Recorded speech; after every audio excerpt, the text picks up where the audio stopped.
పిత పుత్ర పవిత్రాత్మ నామమున ఆమేన్. ఈరోజు ఏప్రిల్ 26వ తారీఖు.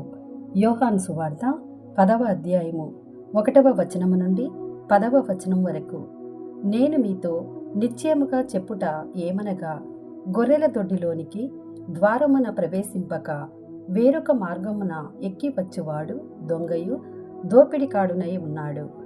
ద్వారమున ప్రవేశించువాడు గొర్రెల కాపరి.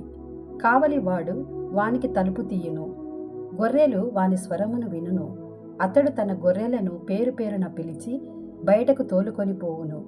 తన గొర్రెలను అన్నింటినీ బయటకు తోలుకొని వచ్చిన పిదప వాడు వానికి ముందుగా నడుచును. గొర్రెలు వాని స్వరమును గుర్తించును కనుక అవి వాని వెంట పోవును. అవి పరాయి వాని స్వరమును ఎరుగవు కనుక అవి వాని వెంట వెళ్ళక దూరముగా పారిపోవును. యేసు వారికి ఈ దృష్టాంతమును వినిపించెను.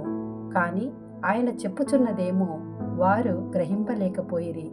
అందుచే యేసు మరలా ఇట్లు చెప్పెను, గొర్రెలు పోవు ద్వారమును నేనే అని మీతో నిశ్చయముగా చెప్పుచున్నాను.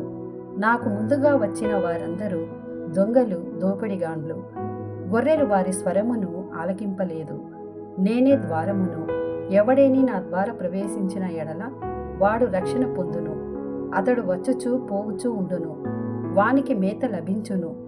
దొంగవాడు దొంగలించుటకు, హత్య చేయుటకు, నాశనము చేయుటకు మాత్రమే వచ్చును. నేను జీవమునిచ్చుటకు, దానిని సమృద్ధిగా ఇచ్చుటకు వచ్చియున్నాను. ఇది ప్రభుని వాక్కు.